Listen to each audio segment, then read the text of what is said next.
We got a tool called Hawaii. And remember what the cleaning does. The cleaning sets us free, so the mother's talking to the child. No? The cleaning, if we're willing to do the cleaning, you and I will be free. And at freedom, divinity will move us. So that's all you're doing. So as you do the cleaning, you're talking to this child, because at some point the child will do it for you. At some point, if the child sees that you're consistently taking good care of it, because it's the one that suffers, and you're saying, every time we say Hawaii now, we're doing what we came to do. We're come to set ourselves free from the data. So Shakespeare said, to be or not to be free. And the Ho'oponopono is about giving you the choice of freedom. Either by doing Hawaii, either you have a choice to stay stuck, and most people are stuck, or you can let go and allow divinity to come down, take you back home to zero. Now you're the sacred temple, and because the divinity is behind, already in the zero, then everything just flows until more doo-doo comes up. So the idea is to not stop, don't stop cleaning. Don't go the way of thinking, coping, managing, asking questions, because it'll keep you stuck. So I'm going to pause, see if you have yes. You're smiling. That's a good start. Yeah.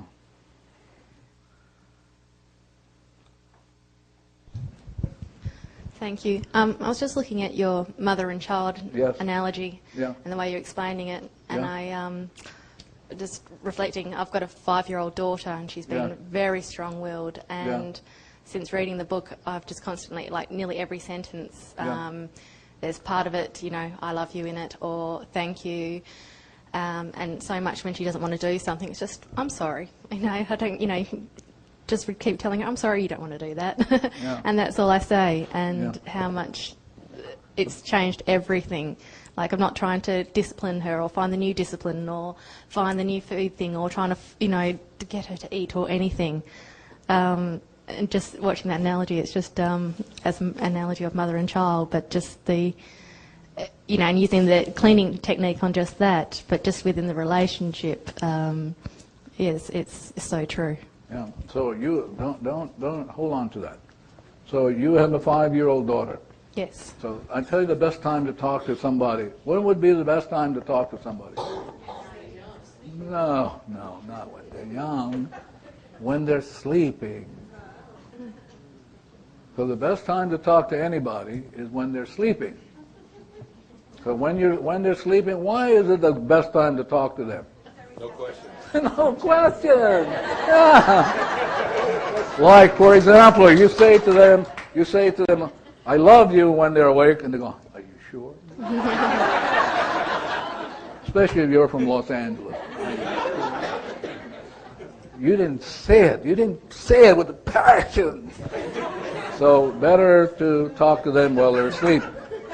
Now, what do you want to tell them when they're asleep? Only 2 things. I love you and thank you. Nothing else. Don't get fancy. Don't get fancy, really.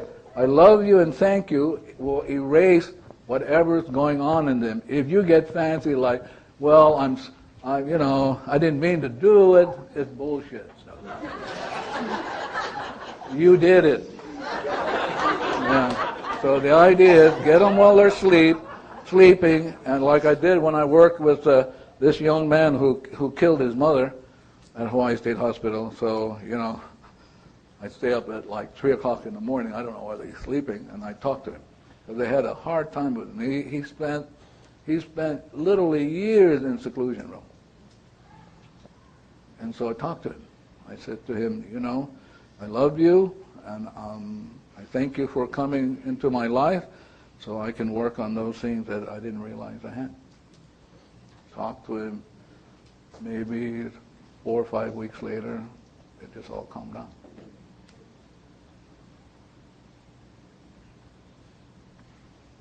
You cannot believe what you can do, how destructive you can be, or how peaceful.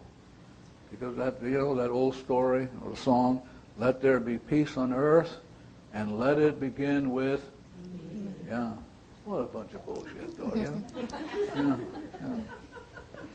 I mean, utter bullshit, you know. But I'm going to watch you guys because I have the list. I'm going to see whether you're really practicing this stuff. Yeah. I'm going to look at the list, and all of a sudden you hear somebody go.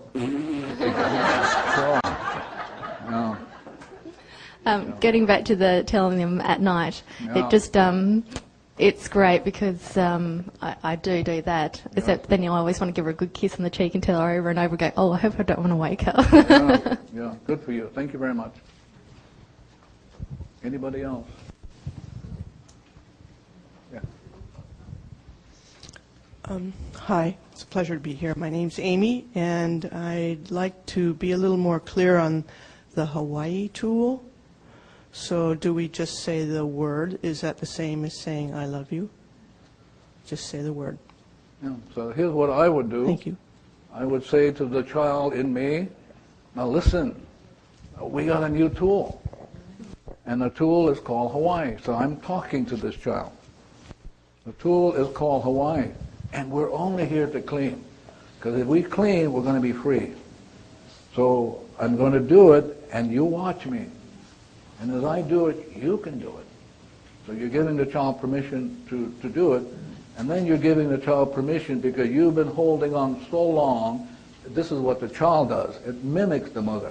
So now you're beginning to say, let go, and it won't let go because you've been holding on for eons. So now you have to give the child permission. So I said, here's the new tool. Remember, we're only here to set ourselves free from the garbage. And I know I've been holding on, but I give you permission to let go. And Hawaii is one of those tools that we can let go. And so you're talking, constantly talking, until at one time the child will do it for you. That's like Joe Vitale getting up and he's doing the cleaning, but the child was doing it for him. So the child is paramount to your welfare. If you don't get the child over to your side by being consistent, by being simple and clear, by simply saying to the child, I love you, it won't do it. So you have to be clear, you have to be consistent, and you have to fall in love with the child. Yeah. Asking questions is painful to the child. Painful to the max. Because asking questions is not a way to trump memory. It doesn't clean. Anybody else? Yes. The tool of breathing. What about breathing? Breathing. Do we do it as we're inspired to do it? So who would you ask that? Well, I know I do it frequently. But who would, don't give me the stuff. Now, who would you ask to how often should I breathe? Myself. Yeah. And you'll be fine. Perfectly fine. Because the thing you don't want to hang around, you don't want to hang around with a bunch of gurus. You don't want to hang on with anybody because the divinity is in you and it knows everything. You don't want to be in the habit of asking somebody a question because you'll go out. Better to ask a question of yourself. Somebody had a question around here? Yes. You mentioned Alzheimer's earlier today. Yeah. My mom and my grandmother my grandmother had Alzheimer's, my mom has Alzheimer's. I would love to know. Sure. So one of the things that you have to realize, and it's, again, it's like Joe Vitale is saying, it's going to be strange. Some of the things I'm going to tell you is weirdo. I mean, it is, and I don't care whether you do it or not, because I'm going to do it. Yeah. So I'm just going to share it with you, and you either do it or not, and if you don't do it, I love you anyway. So there's a special fern here on this ground, on the property. That's why I'm here. As I was doing the cleaning, I saw this fern come up. It's called fern. I do not know the Hawaiian name for it, but this fern has on it. It has spores behind the leaf, and they're all over the place. So you get a leaf, but you got to talk to them. You don't want to be tearing something without getting permission. Yeah, and you don't want to tear something because you'll create pain. So the way to do anything if you're going to work with a plant like this You say ice blue. So all you have to do is say ice blue is the cleaning color. Ice blue. Now one of the things that I have ice blue is I have here on my band. I did some classes up in Canada, and Canada has the maple leaf, and the maple leaf helps with people who have problems breathing. It's a tool that erases respiratory problems. So if you do anything with plants, you have to talk to them. And before you touch them, you got to remember you're in the presence of God. So before you touch them, you go ice blue. So ice blue, and then you can touch. But you don't want to do anything without doing ice blue first, and you don't want to tear anything without asking for permission.